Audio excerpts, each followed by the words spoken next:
Well, you guys at least had a little bit of enthusiasm for part 2. I can hardly wait for that movie. Dueling decades.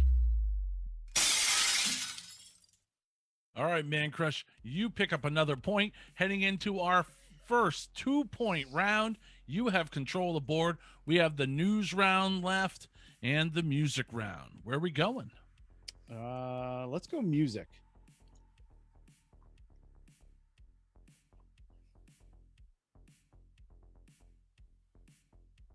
All right, so let's go May 24th of 1988. And this is pretty crazy because sometimes when you're making these picks, you realize things about your own life. And I don't want to get all like melodramatic here, but thinking back on this one, this was like a pretty big deal for me when it comes to music.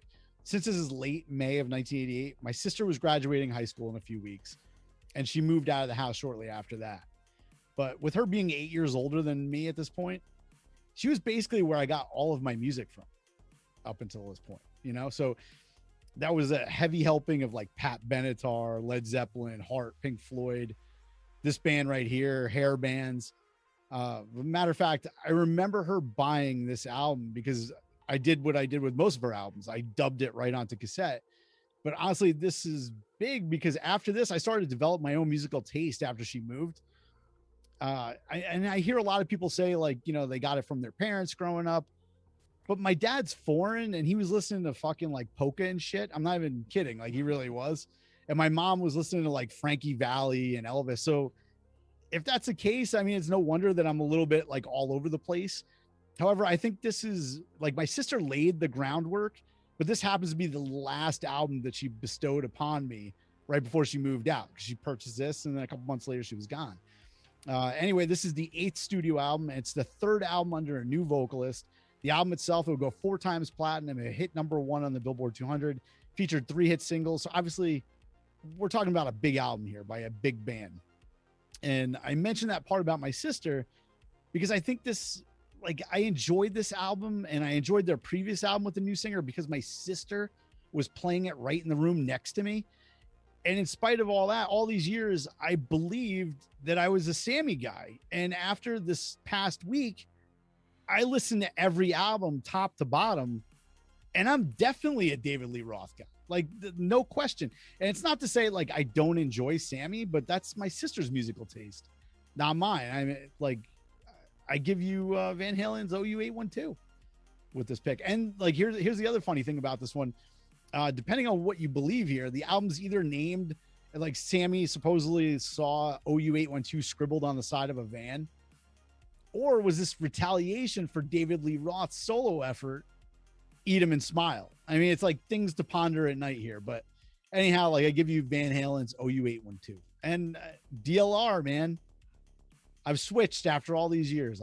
My sister forced upon me Sammy, which is not bad. It's just I think I prefer the other side. Yeah, OU812 is a fantastic album, though. But yeah, I hear you. That early Dave, there's just a live, fun energy there that's just so infectious. Oh, for sure. All right, Mike Ranger, what did you bring for the music round? Well, Mark, on May 26, 1978, David Gilmour of Pink Floyd released his self-titled debut album on Columbia and Harvest Records. In the UK, it was the American release followed in June of the same year. The album would reach number 17 in the UK and later number 29 on the US Billboard album charts. A mix of blues guitar songs produced by Gilmour, recorded between February and March 1978, produced one single titled "There's No Way Out of Here." The song was considered a flop in Europe, but found a following in the United States.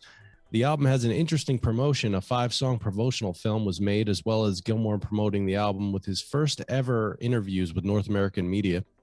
The album would peak at number 26 in America and was certified gold. Gilmour is quoted as saying, "The album was important to me in terms of self-respect. I didn't think my name was enough to carry it." David Gilmour's first solo album, and it sounds like a Pink Floyd album. Go figure. Why? Haven't the foggiest. All right, guys. So for my musical selection, I actually have the soundtrack from a major motion picture. This one was released May 26, 1998, a few weeks ahead of the film, which was released on June 12th. Now, the songs on this soundtrack have a close to combined 1 billion plays on Spotify. I give you Can't Hardly Wait, the music from the major motion picture. Released May 26, 1998. You know, the title of the movie itself is a reference to the song Can't Hardly Wait by The Replacements, which is included on the soundtrack. The movie and the soundtrack also features the Blink-182 song Damn It. And then while watching the movie, Blink-182 lead singer Mark Hoppus was also inspired to write the song Going Away to College. So there's kind of a double tie-in with the music and the movie. The soundtrack peaked at number 25 on the Billboard 200 chart, and the Kenosha News gave the soundtrack 2.5 stars and said that it's only fitting that a movie that wants so desperately to be Fast Times at Ridgemont High should also have a soundtrack album that aims at a similar generational success. It's also fitting that like the movie, it mostly fails, although the soundtrack benefits from a few winning tracks, such as Smash Mouth's charming cover of I Can't Get Enough of You, Baby, Matthew Sweet's Farther Down, as well as the classic Guns N' Roses' Paradise City. So also on the soundtrack, it also has Graduate by Third Eye Blind, Turn It Up by Busta Rhymes. We have Missy Elliott in there, and Parliament with Flashlight, one of my favorite tracks on the soundtrack. And It's Tricky by Run DMC, an absolute classic. Now, on a 2019 podcast, Jennifer Love Hewitt actually revealed that she is developing Can't Hardly Wait 2, and she plans on directing that one herself. So hopefully that one gets made just so we get another soundtrack. Other than that, it's the music from the Can't Hardly Wait soundtrack, May 26, 1998. Wait, Mandy was not on that soundtrack? It was not. Wow. You know how upset I would have been if I had bought that and there was no Mandy? The whole movie centers Yeah. around that song. Like, what the fuck? I know. And I heard it's about his dog. Yeah. I want to know what this fucking sequel is supposed to be about. I don't. What the fuck? The sequel, she actually said in here that the concept revolves around a reunion of all the original high school gang getting back together. So instead of the last day of school party, it's going to be like their 30th reunion or something. So it's American Pie reunion. Right. It's basically going to be the same movie, but with them older. Melissa Joan Hart's still trying to get everyone to sign the fucking book, you know. All right, well. Jason Segel's still going to be drunk on the fucking lawn. It's going to be the same movie over and Wears over. T-shirts sometimes. Somebody's going to get banged in the bathroom. All right, let's toss it over to Chris DeMakes for the ruling on the music round. Well, you guys at least had a little bit of enthusiasm for part 2. I can hardly wait for that movie. Not much interest here. I really love 5150. OU 812 left me a little flat. And just for the sheer abomination of 1978, the solo David Gilmour record, I'm going to nominate 78 in this round.